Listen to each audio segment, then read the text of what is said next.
I'm really excited about this particular talk. Christina and Gabe, who you will meet in just a minute if you don't know them already, are two of the students of the Mayo graduate students who are involved with a lot of activities, not just at Mayo Graduate School, but also within the BMES, or Biomedical Engineering Society organization.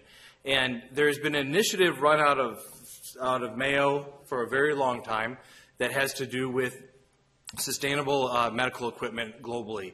And that's what they're going to talk about today. So Christina is a fourth year, and Gabe is a fourth year as well. And they're really leading these two particular initiatives.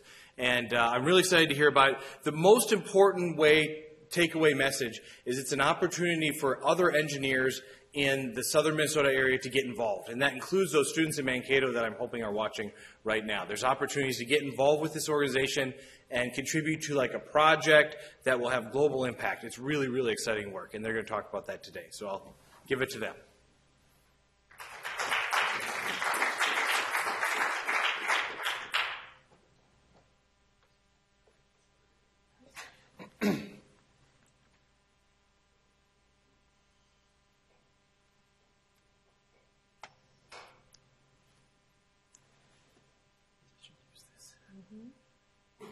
We went through the work of having these mobile microphones on, so I guess I'll use them. Thank you so much for coming here, and for those that are watching, thanks for watching. My name is Gabriel Martinez, and I'm here with Christina Weber. We're both, as David said, we're both PhD students at Mayo Clinic, and today we want to incite you and make you excited about this project. So we want you to apply your engineering skill to make a global impact. So we're talking today about the Initiative for Medical Equipment Sustainability. This is a little bit of what we will be doing. So IMES, that's Initiative for Medical Equipment Sustainability. What is it? What have we done? What are we doing? And where are we going? And that's how we split up this talk today. First thing is,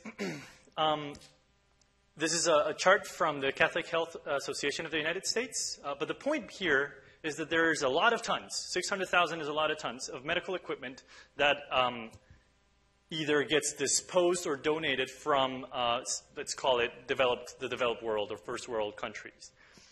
Well, the donation is really important for the developing world.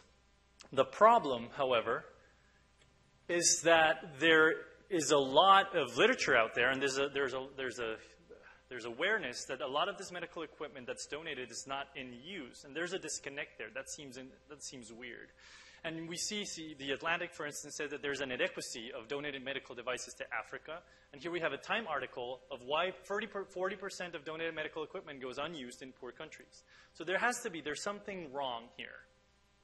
With that in mind, and also, World Health Organization has stated that in some developing countries, up to 50% of the medical equipment is unusable at any given time. So this is definitely something that's an issue that we want to tackle.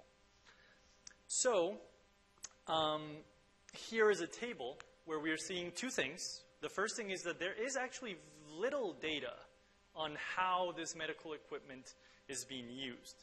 So this is a paper in 2011 trying to do a review of all the literature of where this medical equipment goes. And as we can see, the literature review only shows a few years in the past, a few papers where they've tried to describe this problem and the magnitude that it entails.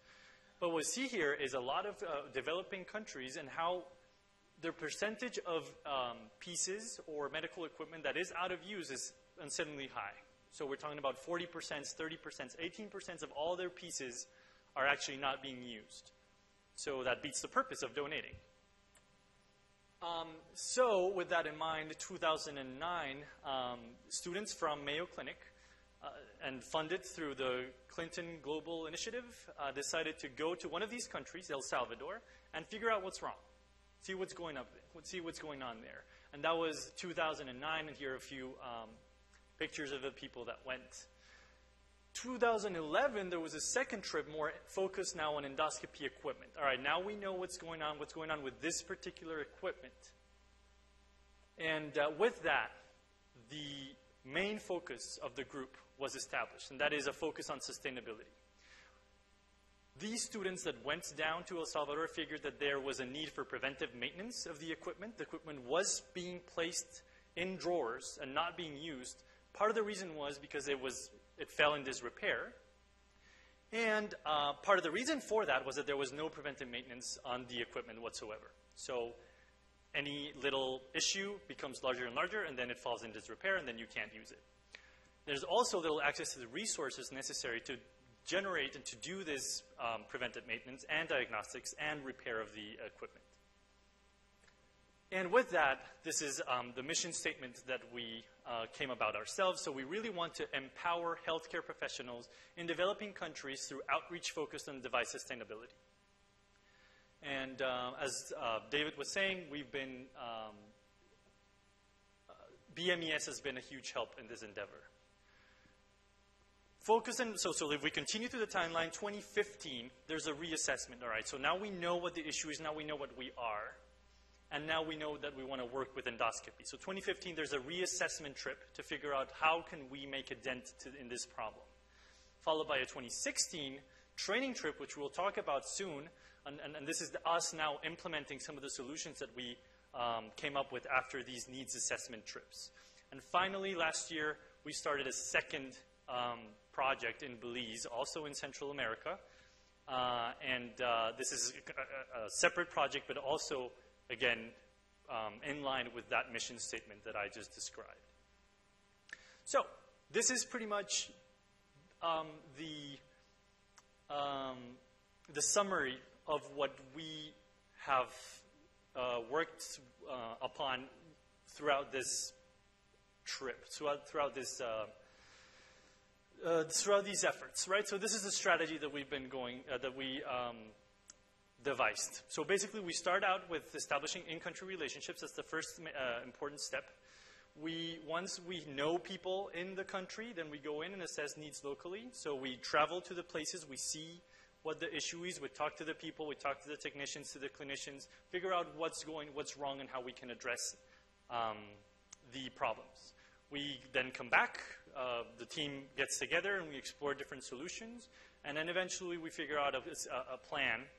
And we implement that plan with our collaborators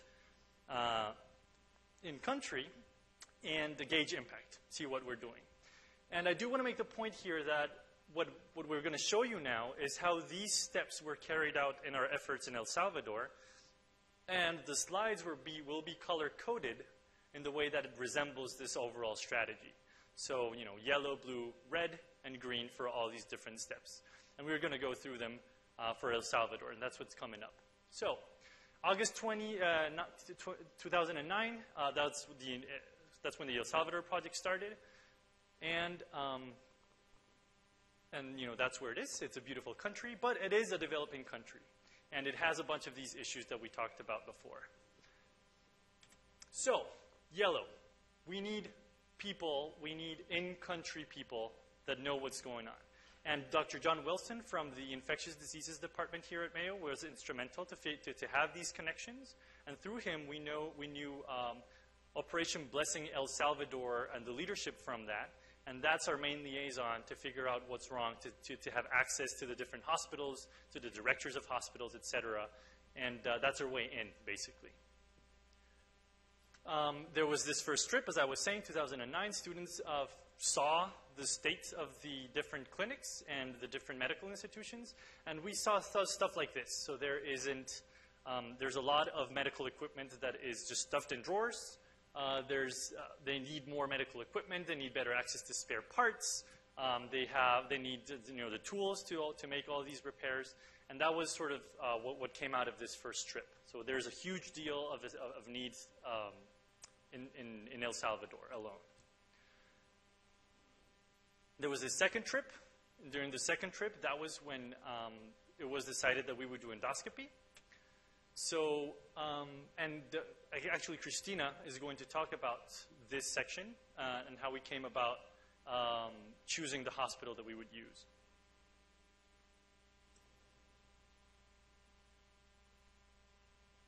Did I turn it? Okay.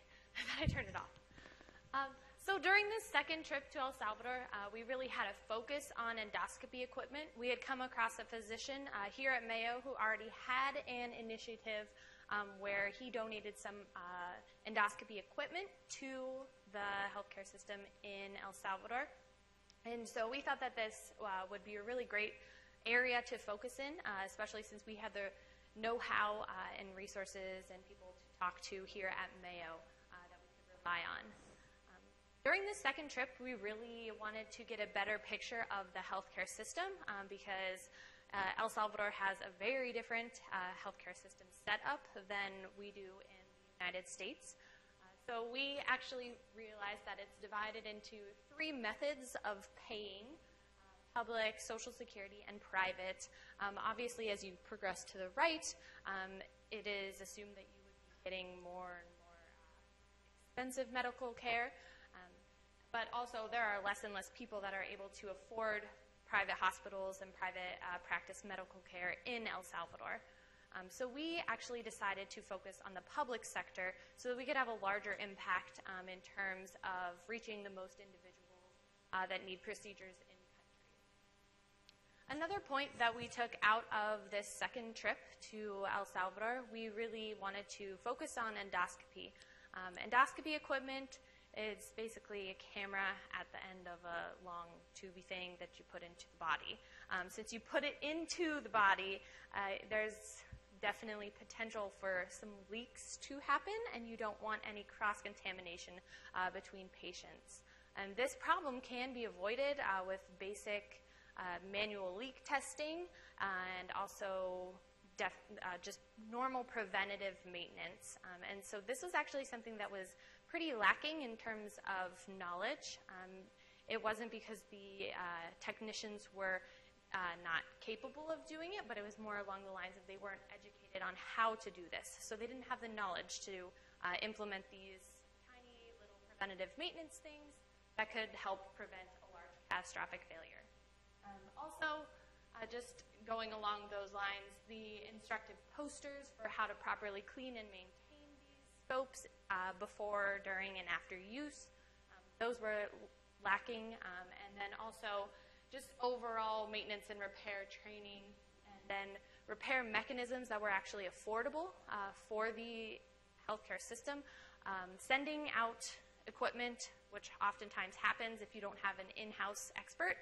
Sending out equipment is actually really expensive, and the hospitals don't have the resources to do that, especially since most of the time they had to send it to the United States or somewhere in Europe, which the costs they skyrocket even more. So in 2015, we have a third trip to El Salvador where we reestablished these partnerships and really wanted to make sure that this need of endoscopy equipment maintenance and repair was still, in fact, a need in this public healthcare system. And again, we definitely found very similar things. There was limited training of technicians. There was definitely a disconnect between what the bosses wanted done and what the bosses thought could be done by their technicians and what the technicians actually could do because of their education. And then also, some hospitals were capable of diagnosing like a problem with their endoscope, but they actually didn't have the know-how to repair it. So those are some big takeaways from that trip to El Salvador, and that's really where we focused our future efforts. We also focused our efforts on Hospital Rosales. That's in the capital of El Salvador. This is the largest public hospital in the country, and therefore it treats the most number of patients, so we would have the biggest impact with anything that we implemented. Furthermore, they had a larger staff. They had technicians that they could spare one technician going for training, and then they also have more endoscopes, so they had a greater amount of equipment. So if we took one out of service or something like that, it wouldn't really impact their clinical care as much as it would the smaller public hospitals in the country. So now Gabriel's going to tell you what we did after we had these trips in country and identified the need for endoscope maintenance and repair training. Thanks.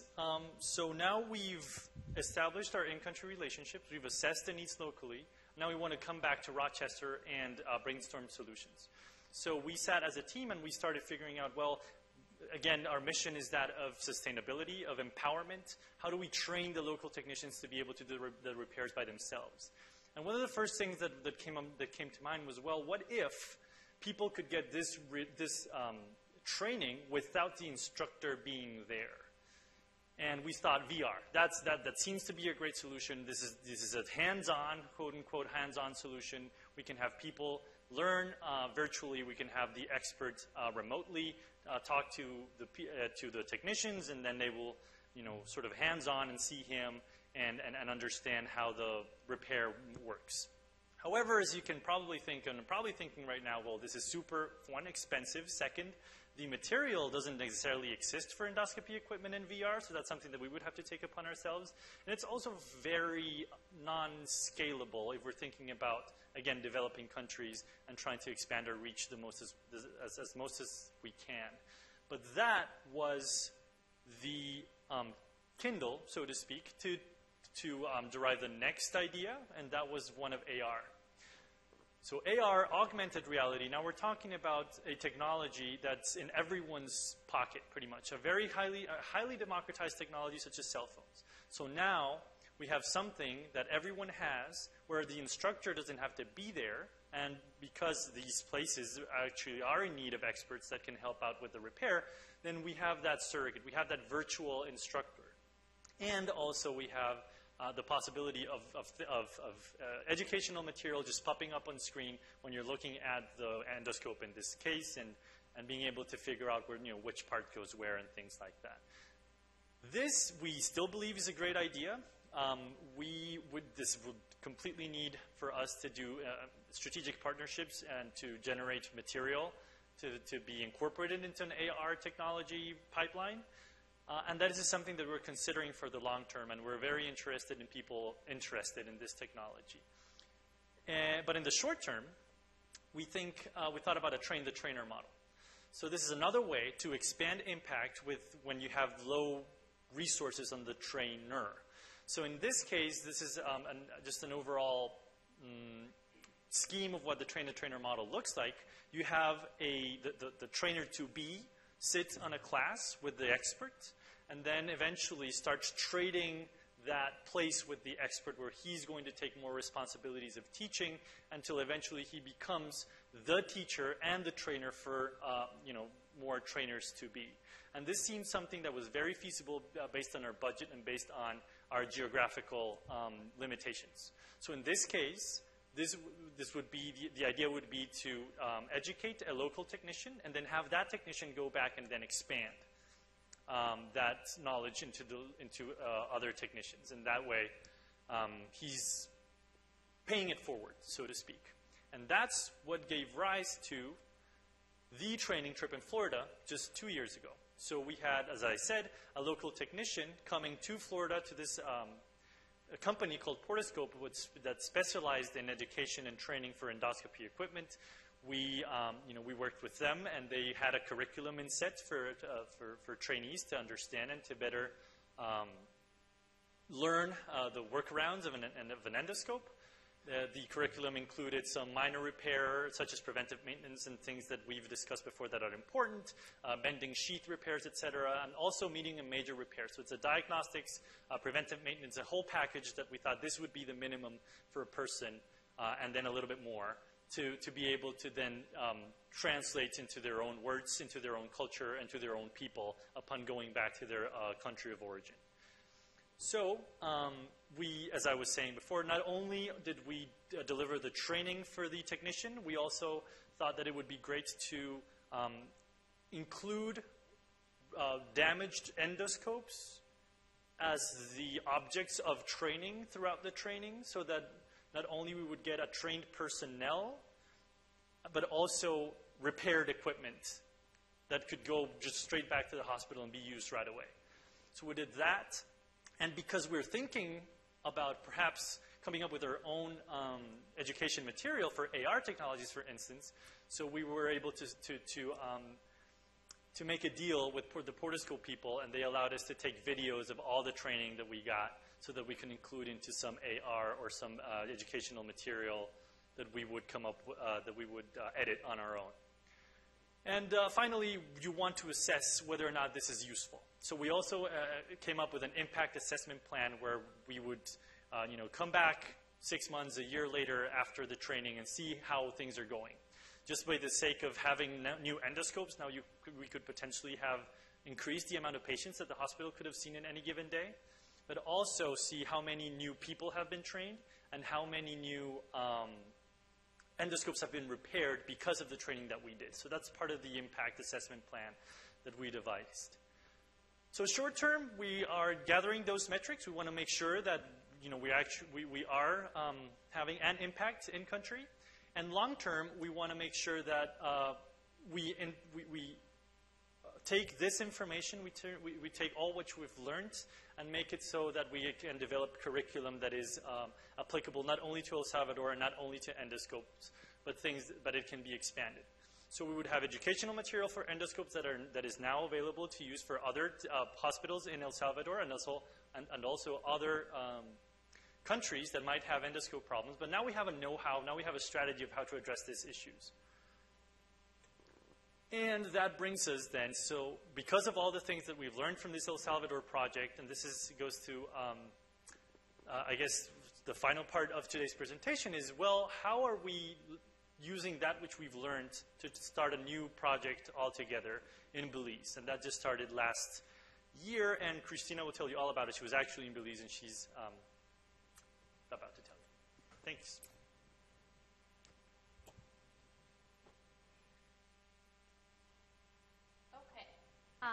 So basically, just to reacquaint you with our strategy, we decided that this strategy worked fairly well in our endeavors in El Salvador. So we wanted to stick with this strategy as we move forward with our project in Belize. So again, to remind you, we first wanted to establish those in-country relationships. So those are really key in terms of communicating and really getting to know what is actually needed in country. Then also assessing the needs locally, so actually going down to the country and immersing ourselves in the environment. And then coming back to Rochester, exploring solutions, learning more about the problems that we had, because one thing that we forgot to mention, before the El Salvador project, none of us know anything about, we knew nothing about endoscopes. We are not experts in that. None of us did research in endoscopy equipment. So you don't have to have a background in either of these things just to get acquainted and be involved with the project. So for exploring solutions, that was part of our job. We needed to get acquainted with these problems and then brainstorm some solutions. And then we're following up with implementing our different plans and gauging our impact so that we can have a definitive track record and proof as we move forward. And ideally, that would be quantitative, but oftentimes in cases like these, the impact is very qualitative, and you get a lot of stories from the individuals actually on the ground involved in country. So this is just a general overview of Belize. So these are actually all pictures that we took while we were in Belize. Basically, three of us went to Belize. It is a country in Central America. Their language is primarily English, actually, so we didn't have a language barrier there. But basically, it's a beautiful country, and it didn't actually take very long to get there. So the reason why Belize came to the table was we had, like we had mentioned before, Dr. Wilson. He is in infectious diseases, and he's also the director of the programs in underserved global health at Mayo. So he had been partnering with Notre Dame on this IMPACTS project. So it's got a huge, huge abbreviation. So Integrated Mayo Clinic Program for Arbovirus Community Health Education, Training, and Surveillance. Basically, there's a lot of mosquitoes there, and they carry a lot of diseases. There's also a lot of other bugs that carry a lot of diseases. They want to be able to detect these in terms of when they get samples in the clinic. They want to be able to detect them better and expand the diagnostic capability of their labs in country so that they can better treat these illnesses. And then also there's a large public health education component for this project as well. So where we come in terms of that project, all of these new diagnostic capabilities, they required new methods, new techniques, and a lot of new equipment. It might not be brand new equipment, but it is new to the in-country technicians. So we went down to Belize, and we were there for 4 days, and we got to tour three of the clinical medical laboratories where they do all of this testing. And from there, we came up with a list of pain points that we saw. And as I said, we were like outsiders looking in on this. We were completely unfamiliar with the vast majority of this equipment. But we got to speak with the technicians. They toured us around the labs. We interacted with everyone from the actual users all the way up through supervisors and to the director level. So we also spoke with some engineering maintenance individuals in country, and this would not have been possible without some of our in-country contacts, especially our Notre Dame partners as well, who have had a presence for almost 20 years in Belize, working with mosquito-borne illnesses. So some of our main pain points that we took away from this, there's a general lack of preventative maintenance. And again, it's mainly because it's not known. A lot of the times equipment is donated and it's just left there. And they don't give anybody any instruction manuals. They don't give them any training. They have absolutely no clue how to properly use this or properly maintain it. So also getting a little more specific, there was a lack of pipette calibration. And then also microscope maintenance was an issue, and biosafety hood certification was something that they kept telling us that they wanted. And then this last one is an actual specific instrument that runs enzyme immunoassay. Yeah, EIA, so enzyme immunoassays. So again, I'm not familiar with any of this testing stuff, so it's all new to me, but definitely learning the pieces. So we decided to focus on actually three main things. We focused our efforts in terms of figuring out what best practice was at Mayo and learning more about the project. So we also wanted to define each problem a little bit better.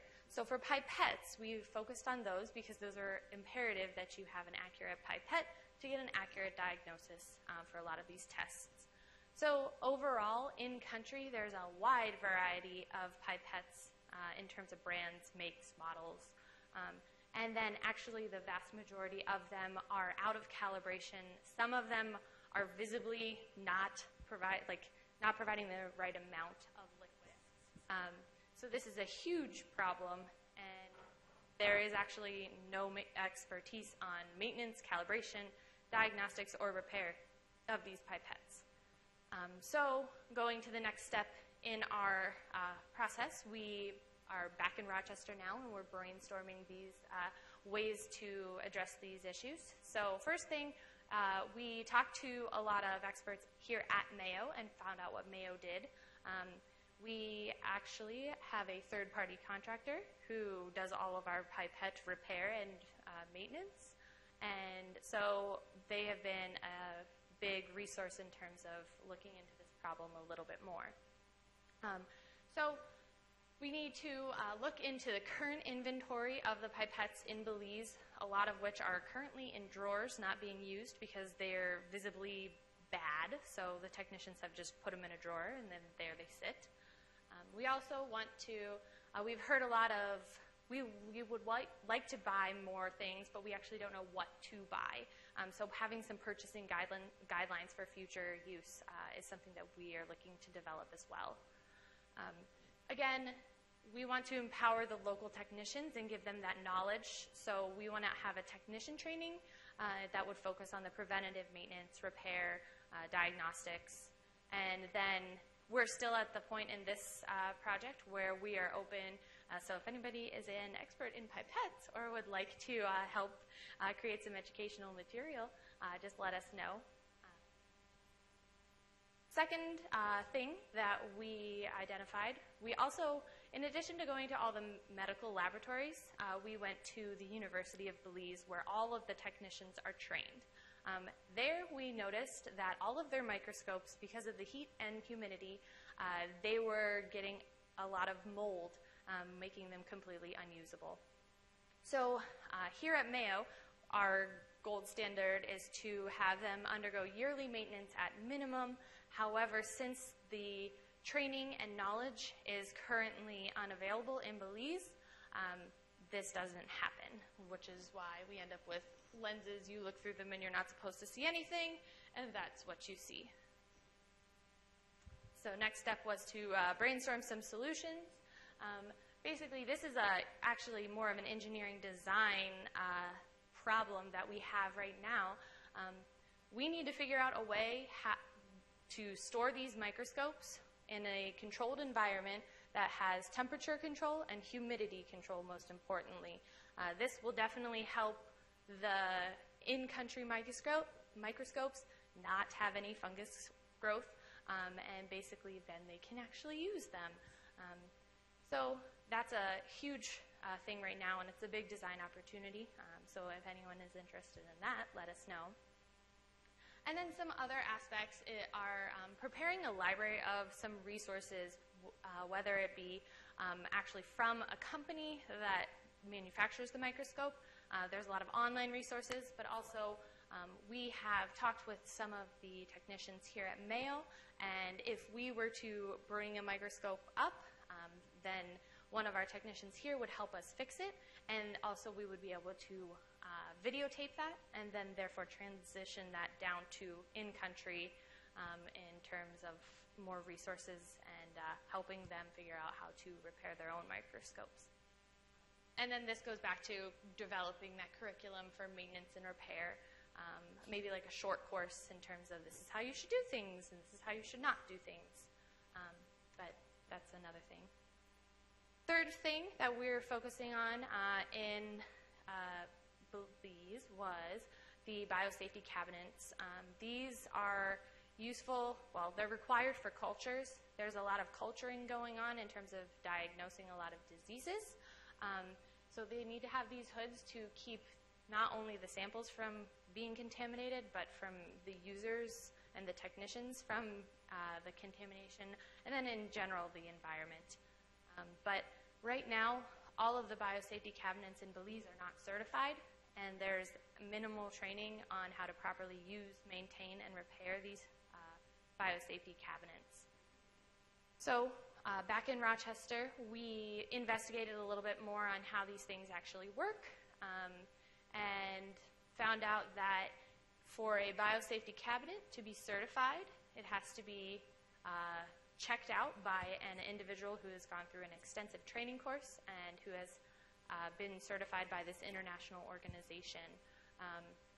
And so we were initially thinking of maybe doing similar to El Salvador with the train somebody in that, so in biosafety cabinet certification and repair.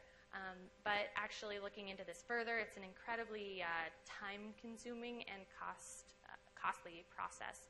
So we're looking into other options. If someone is miraculously a person who can certify biosafety cabinets, that would be awesome. Let us know, because we were thinking of possibly having a third party come in and certify all of those cabinets in Belize while hosting an in-country usage, minimal maintenance, troubleshooting kind of course. That way, the little problems would be avoided, and they wouldn't turn into catastrophic problems. Is this me or you? Take it away. Okay. So next steps in Belize. Basically, we are in the process of analyzing the pipette inventory for the pipette project. We want to look at all of their clinical, medical laboratories and the pipettes that exist there, so that we can talk with experts back here to move forward. And we're looking for some strategic partners for our microscope project in terms of designing this enclosure system where we can store the microscopes so that they don't have any mold growth. And we actually have a trip planned for this spring sometime to discuss our proposals for the pipette and the microscope projects. We will go over the biosafety cabinet projects, the information that we found as well. And then also, we are currently in the process of refining our impact assessment tools based on our lessons learned from our El Salvador project. So that's something that we are currently working on as well. With that, this is our current roster. So Ephraim, Sarah, and Maria are in the audience, and then there's also Manuela as well. This wouldn't be possible without the hard work of our team. So these are just some of the pictures from El Salvador and Belize. And then also, it really wouldn't be possible without the help of our financial support. A vast majority of our funding is from the programs in underserved global health. And then we, as Gabriel had mentioned, we were started through the Clinton Global Initiative grant. At Mayo, we have a lot of support.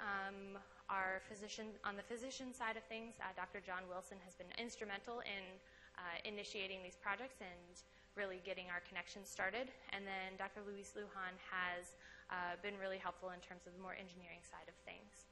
Some others up there at Mayo have been involved in different projects or aspects of our projects. And then for the El Salvador project in the middle, the first person listed is our technician that we have trained, and then our Operation Blessing El Salvador contacts are follow as well. And then Belize, the first two individuals are John and Nicole from the University of Notre Dame, and their help with contacts in Belize has been incredible. And then also the last individual, Dr. Morazan, she is our main contact. She's the director of the Central Medical Laboratories in Belize. So all of this is not possible without all of these people, all these individuals' work. And then we have great support here at Mayo and the students, and then through the MES as well. And just to remind you, we're trying to do all of this and make it really a global impact in developing countries, have an impact on their medical devices and clinical laboratory equipment, and it's all with a focus on sustainability, so that once we have given them the tools and taught them proper techniques, we can back off, and then they can be self-sustainable from then. So with that, we will take any questions. If you want to contact us afterwards, our emails are up there. So, yeah, thanks.